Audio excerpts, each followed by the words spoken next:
So I want to partly um, say that I agree that a lot of what's happening is noise, and it will come, it will be super important, it'll consume us, it'll fade away, but often not entirely. Mm. And so the worst case scenario sometimes is avoided, but a bad case scenario is something that actually happens. And so what I think is happening is that this flood the zone strategy or reality is creating space for lots of opportunities for actors and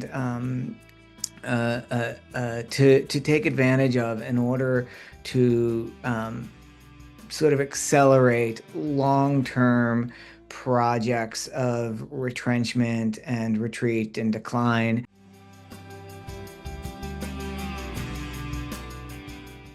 Welcome to Student Affairs Now, the online learning community for student affairs educators. I'm your host, Heather Shea. This month, we are returning to current campus context. This episode was recorded at 5:17 p.m. on Monday, September 22nd, and as always, things might have changed by the time you listen. As the new academic year gets underway, higher education finds itself at a critical juncture. Shifting federal and state policies, heightened political pressure on campuses, and urgent questions about academic freedom, or just freedom of speech in general, student success, and the future of our institutions. None of this feels actually new to me. This is kind of the perpetual state. But today we're going to be taking stock of this landscape and consider what lies ahead. Student Affairs Now is the premier podcast and learning community for thousands of us who work in, alongside, or adjacent to the field of higher education and student affairs. We hope you will find these conversations that make a contribution to the field and are restorative to the profession. And we release our regular episodes every week on Wednesdays, and you can find us at studentaffairsnow.com, on YouTube, or anywhere you listen to podcasts. As I mentioned, I'm your host for today's episode, Heather Shea. My pronouns are she, her, and hers, and I am broadcasting from the ancestral, traditional, and contemporary lands of the Anishinaabe, Three Fires Confederacy of Ojibwe, Ottawa, and Potawatomi peoples, otherwise known as East Lansing, Michigan, home of Michigan State University, where I work. Super excited to welcome back both Dr. Crystal Garcia and Dr. Brendan Cantwell.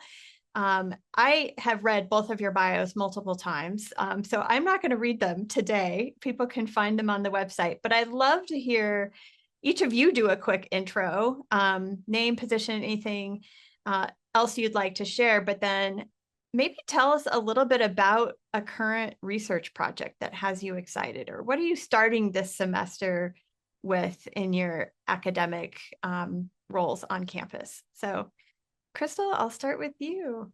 Yeah, so Crystal Garcia here. Pronouns are she, her, and hers. I'm an associate professor and the PhD program coordinator at the University of Nebraska Lincoln in our Department of Educational Administration. And I think what I would say I'm very excited about is, I've been doing some work over the past couple of years now, actually. I it was not planned, but I had the opportunity to tag along on an education abroad trip to Brazil a couple of years ago. And then I led a trip last year, and I hope to lead one again next year. But it really opened my eyes to the parallels between the context in education and society more generally within Brazil and the United States. And I'm especially interested in looking at the ways that far right movements influence activism and advocacy within higher education and Brazil, and looking across again at parallels between US context. And so kind of taking a little bit more of an international and comparative scope. And it's exciting work to me. It's troubling for a lot of reasons that we will probably unpack today a little bit more. But at the same time, I think that it's meaningful work that I'm excited to pursue. Wow, that'll be fantastic. I can't wait to read more about that shortly. Brendan, welcome back. Hi, Heather. Great to be here. Nice to see you as well, Crystal.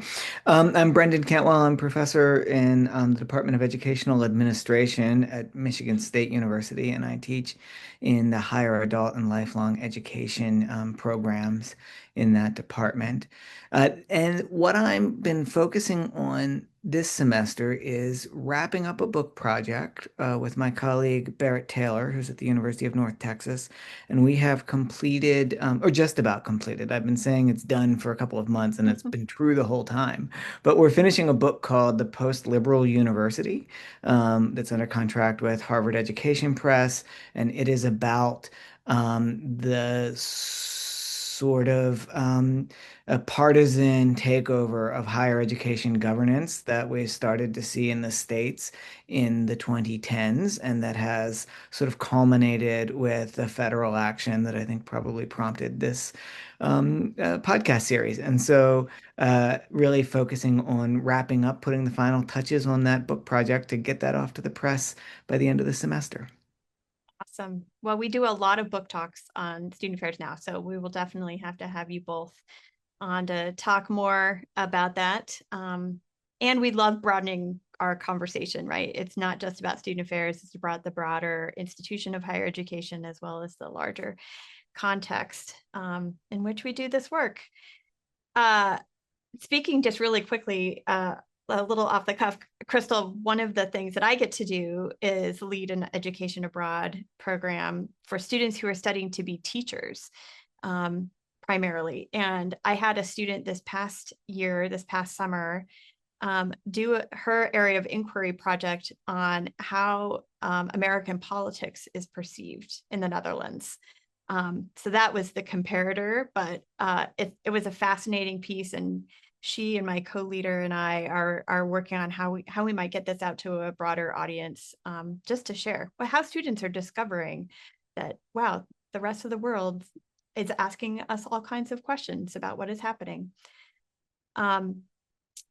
Well, so as we've kind of thought about this series, and as you all know, we did record an episode in August. We've moved it to monthly, partially so we can keep tracking the news and keep our pulse on what is happening. And as two scholars who are paying close attention to all of it, I would love to hear from you both. How are you thinking about what is happening as a signal with a serious long-term implication, as contrasted with noise just meant to overwhelm? Brenda, do you want to kick us off with this question, and then we'll... Sure, I can. So, I want to partly um, say that I agree that a lot of what's happening is noise, and it will come, it will be super important, it'll consume us, it'll fade away, but often not entirely. Mm, And so the worst case scenario sometimes is avoided, but a bad case scenario is something that actually happens. And so what I think is happening is that this flood the zone strategy or reality is creating space for lots of opportunities for actors and to take advantage of in order to sort of accelerate long-term projects of retrenchment and retreat and decline. And so, for example, I think about international education. We've been talking about that today. There was a big proposal that came out at the end of last week, suggesting that there might be an enormous fee, $100,000 fee for H-1B visas, which are skilled worker visas universities use frequently to hire faculty and staff.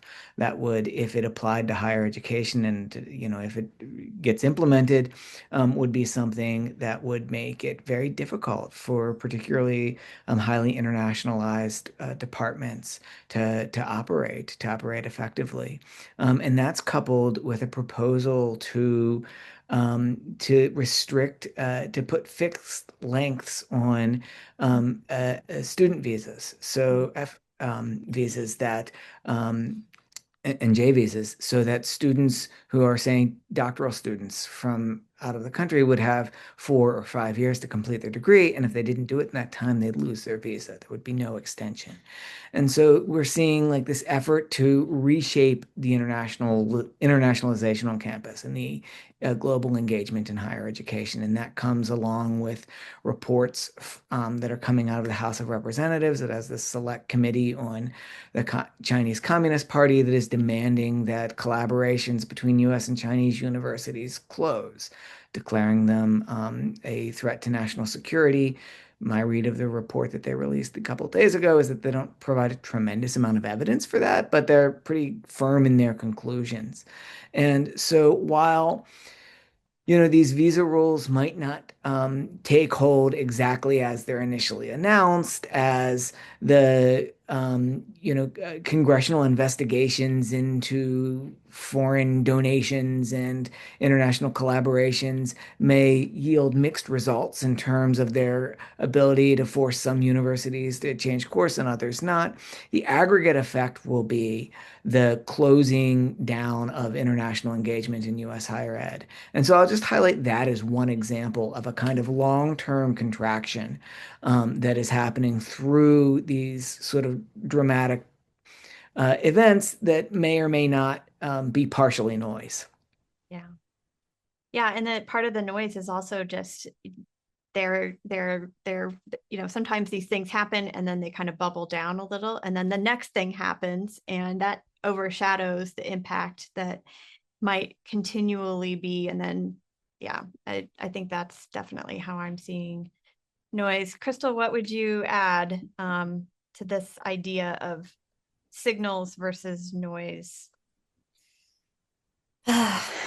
There's just so much, right, to work through and to think through. Mm-hmm. And what I keep trying to remind myself to do, and whenever I'm in spaces with other colleagues and, even leaders on campus, I try to refer back to is let's take a step back and not think about the specific, but what does this mean in a larger picture? And so, as a couple of examples, over the past few weeks, we've seen mass firings essentially of folks who have spoken out about Charlie Kirk in ways that, administrators either signaled as hostile or violent or, the antithesis of their university's values or whatever the case might be, but dismissed the process of what those employment terms should entail in terms of a review, in terms of fair ground in that administrative process. And so those things were bypassed. So if you focus too much on the specific, you're focusing on who Charlie Kirk was, what type of speech it was. But really, that's, to me, not the issue here. The issue is, do we have free speech? And what are the parameters around that speech? And what are the grounds for dismissal from our positions, right? And so putting aside arguments around was the speech good, was the speech bad, it's that bigger picture of, is the speech a right? And likewise, whenever we think about campus censorship, this is something that if I was on the last round of the podcast, I would have brought this up because this came up over the summer. So I'm kind of cheating and drawing on some things from the summer, not just the past month. Totally fine. But like many other campuses, our university went through yet another round of reviewing institutional websites and asking for the erasure of certain words or the modification of certain words on these websites. And those words were diversity, equity, and inclusion, or any combination thereof, right? And so again, I was in a space with other colleagues who are, leaders within their respective colleges across our campus. And, many of them were talking about this process that we went through of having to erase our websites, et cetera, and how they were responding to it within their college. And I just paused. I mean, I probably sounded a little bit frantic. If I had had the recording of that meeting, I'm sure I did. But I said, I honestly feel like I'm in the twilight zone here. What are we talking about? Why are we erasing anything? Is that not censorship? And if they were any other words, would we not ask or push back on our college leaders and say, what are we doing here? Like, what's the plan? What laws are we breaking that violate, any sort of statute, any sort of law, any sort of agreement, any sort of policy through the university that says we can't use these terms in these ways? But no, we're not. We're just simply making the changes. We're moving on. But again, I go back to what is the bigger issue for me? I'm like, okay, if you tell me not to say potato and you tell me to say tomato instead, I guess I can adjust and do that. But at the same time, we're not asking the bigger questions of should we be censoring ourselves? And should we allow censorship to be happening in this way? And so to me, those are the bigger issues. It's not a matter of should we use the word diversity? That's we're getting in the weeds, right? And the noise, essentially, so much as thinking, should we have parameters around any words that we use? And what are those parameters and why are we allowing those parameters to exist? And what does it mean, right? So, yes, those are just a couple of things that I'm kind of like wading through. I don't know the answer. All that I know is that none of it feels good right now, if I'm being honest. Yeah. And I mean, I think, the whole point that it's here to kind of overwhelm and to, distract and then maybe potentially do some things under the cover of darkness or, that I think about the shadow docket and all of the things that are kind of happening with the Supreme Court. I know that there are issues that have arisen over the past month or even through the summer that haven't garnered any mainstream attention, maybe because they've been isolated to higher ed. I mean, I think Jimmy Kimmel's, well, and that as of today, he's been reinstated. Who knows what's going to happen if you listen to this podcast later. But that brought up a whole conversation about freedom of speech that maybe hadn't yet reached the broader conversation because folks were not really aware that speech was being curtailed. Are there other examples of things that haven't garnered mainstream attention, but are part of this larger concern that for folks who are working in student affairs or higher education, like we should really know that this is happening? One of the things that comes to my mind are the pocket rescissions. So the administration choosing not to allocate funding that has been appropriated by Congress, and we've seen that with I believe TRIO and Gear Up programs. Yeah. And there's some idea that it might happen to McNair and other federal programs that are designed to support people, support access to higher education, to undergraduate or graduate education. We've seen strange little rules changes, like federal work study can't be used for voter registration activities. Like you could have a civic center that is registering people to vote, and you can't use that. That's now somehow seen as a political activity that's forbidden from federal work study. So these kind of unilateral funding cuts and rules changes that change the way that people can interact with students and the programs that they can deliver. And it's hard to keep up with all of it, even if you're following it closely. It's hard to keep up with it because it's not clear what state of finality any of these decisions are at any one time. In part, you mentioned that the Supreme Court shadow docket keeps kind of punting on things and saying, "Oh, this is legal for now, but maybe it's not." And so there's this sort of uncertainty that makes it really, really hard to work with students. And I'd say that that applies to other shifting rules. You mentioned Crystal mentioned the terminations of staff members over their speech related to Charlie Kirk, and which brought up an important question about the First Amendment, fundamental rights. It also raises the question of how you can interact with students. If you're working with students who are processing current events, what can you say and not say without risking your job, your university's reputation? And so, just not ever knowing what's where the rule is, whether or not a congressionally appropriated program will continue, whether or not longstanding law and that govern the way we interact with students is in effect or not is just terribly difficult. And it's hard to pin it on any one thing. There's just all these many little changes that are happening. Crystal, how about you? What's kind of under the radar or things that you would like to kind of let's shine a spotlight on?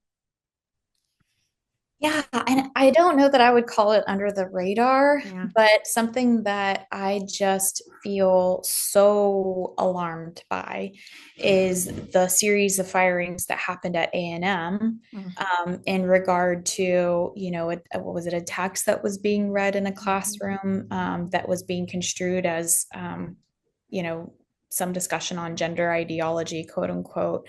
Um, Again, the weeds of what the content was is not what I'm focused on, right? Yeah. I'm wondering, wow, what's next? What institution is next? Which of my colleagues or myself are next?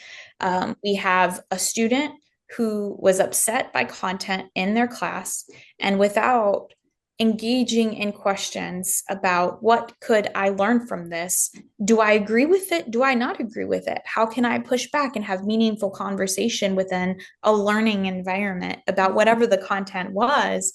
The action was immediately to demand firings, and not only of the faculty member who was leading the class, but also of the department chair, the dean of the college, and the president of the university. And the student, through social media, and not to put focus on the student, it could be anybody, it could have been a parent, it could have been a lawmaker, whoever. But the threat of saying, I don't like this, now all these people need to lose their jobs, it's just all so real. And unfortunately is validated in this current climate. Even to the point where, we look at the president of the university who did all the firings they wanted, but that wasn't enough. And it wasn't speedy enough. And so he had to lose his job too. And so to me, I'm also seeing that takeaway of the complicit, like your complicitness will not save you, right? Like you taking these actions or doing these things isn't necessarily going to ensure that you have a job. I would like to know that we can at least keep our values and our worldviews about what education is and what it should be intact. Through this process, but I think it's becoming harder and harder for folks to hold on to that. And I will also say, we had this conversation earlier, so I'll mention it here. Even people like myself, I'm extremely vocal. I very much align what I do with what I value and what I think we, as educators should be advocating for in this world. And I'm not embarrassed to speak out about those things and to push back. But there's bigger implications with that, right? Like I have to think about not only myself, my family. If I have to find another job, if I have to relocate to another state, I'm uprooting everyone in my life. Not to mention, the repercussions of people all around me in my department, potentially my colleagues, other people that might feel things or be threatened because of my actions. And I think that it is something that a lot of us are navigating and trying to figure out. What do we do? What feels good to us? What we're able to do. But I'll also emphasize that all of that thinking, all of that heart work and mind work takes a lot of energy. And I think it's going to be increasingly difficult to feel well in this environment, unfortunately. And we have to keep reminding ourselves of what's most important. in life, like our livelihoods in our life and all of those things. But yeah, it's kind of hard to grapple with all of it in the midst of everything going on. Yeah, like our go-to reaction, could have real life implications for our sphere of, connection and influence. And I think that is really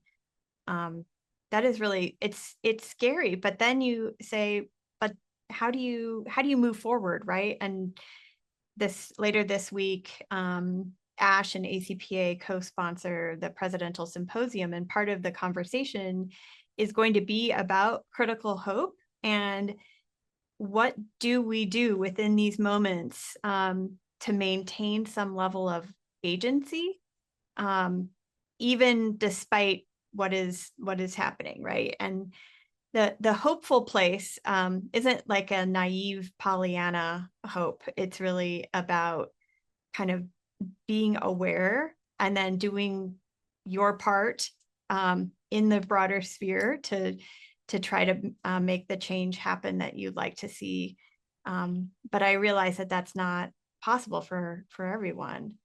So as you all are kind of thinking about the months ahead, what stands out for you of things that might either be giving you some level of critical hope, feels like positive policy change, and if there's nothing, that's also totally fine. Or maybe what is keeping you motivated in this moment? Because I think that's the other part, is as this keeps going on, it's hard to keep that same momentum. It's, at least I should say, it's hard. It has been hard for me, right? And it's hard to continually go back into that space. And both of you have been in the space doing a lot more than me, and certainly a lot more than others. So, Crystal, do you want to start with what brings you to this space of hope now? Yeah, and I'm actually going to start with something that most people would probably not think would be very hope inspiring. So, sharing something very personally that's happening to us, my department at the University of Nebraska.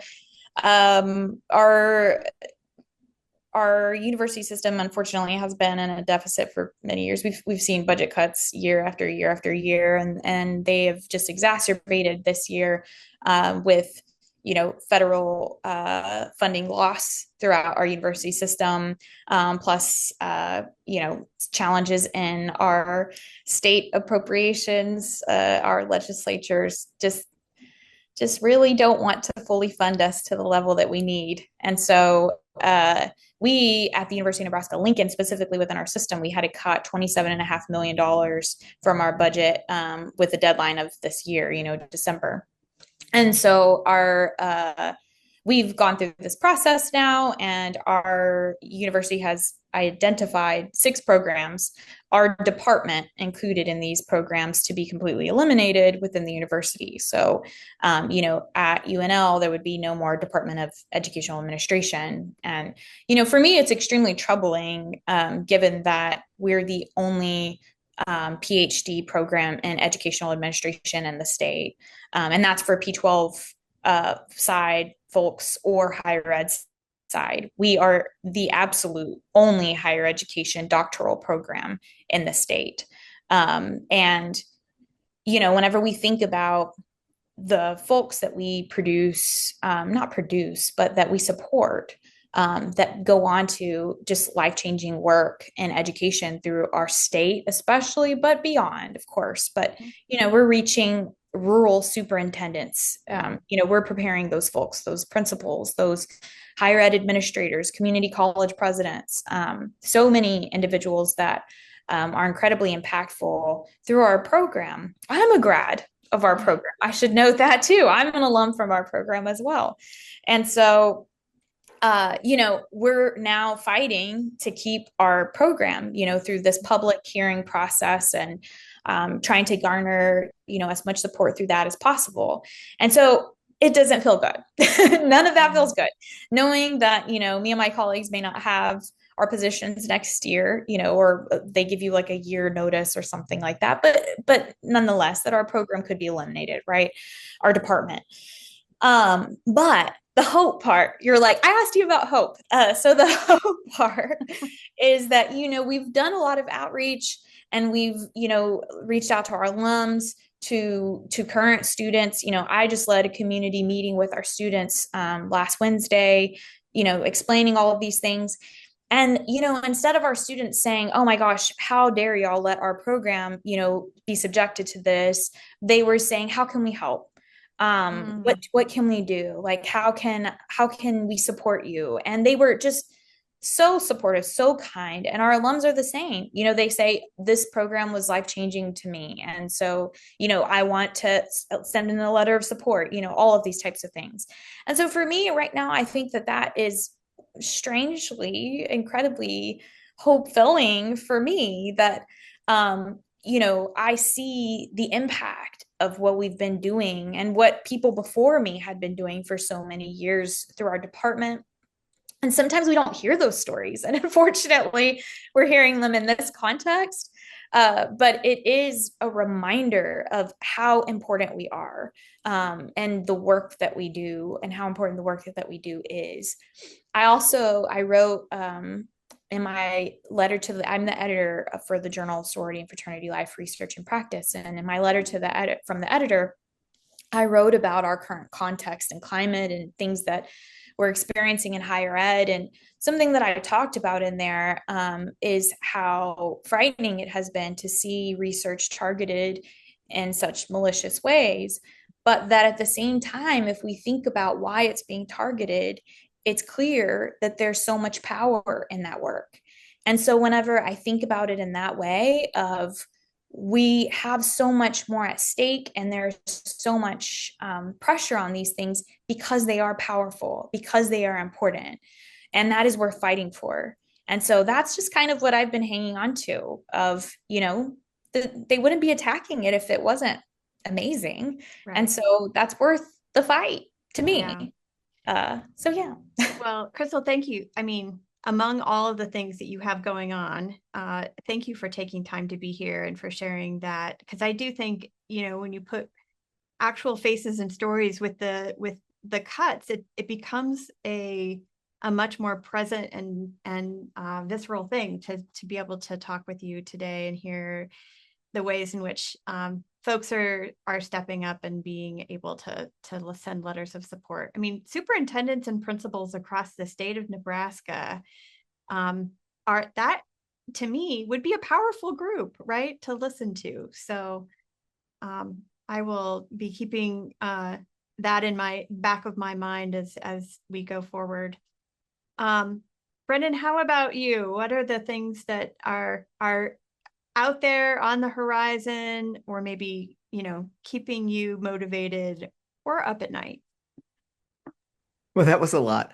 Want to also acknowledge Crystal's determination for, sharing and being here under these conditions, and say that that's the sort of thing that gives me hope, actually, is colleagues and students and others who are working under extraordinarily adverse conditions, who are persisting in doing their daily work, who are persisting in, living their lives in ways that are meaningful and important, and who are doing that while also offering their voice, and expertise for thinking about how we can um, rebuild from a very difficult period.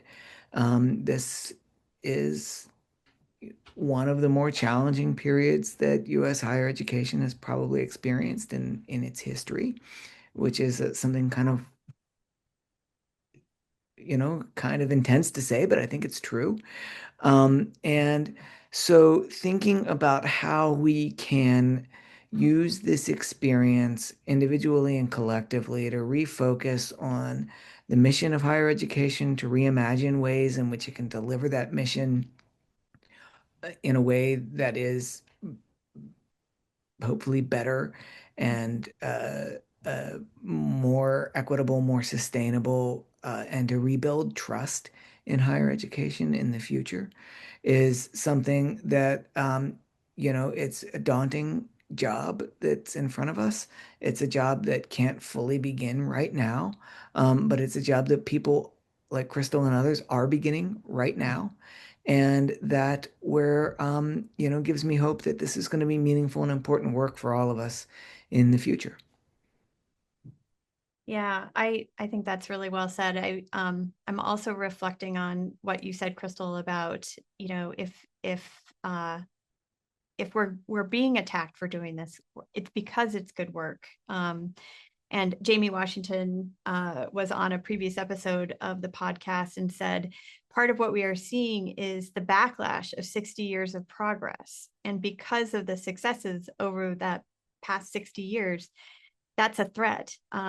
And so if we hadn't made that progress, where would we be? But also, it's evidence of the success that we've had. So holding on to that, that was, at least for me, kind of held me in this place of like, okay, I get that this is a part of a larger continuum, and it feels like we are sliding backward and losing ground. But perhaps the next, as you said, Brendan, rebuilding, reforming, we did some of that after COVID, where we were like, what was no longer serving us? And there were some innovations that came. I don't know. We'll see where everything ends up. Thank you both so much. I appreciate your time today and for our conversation, and continuing these conversations monthly, as we've kind of discussed, I think is helpful, as higher ed and the ground beneath it is shifting really quickly. I think these conversations matter because it is happening so quickly. And we'd love to hear if folks are watching or listening today.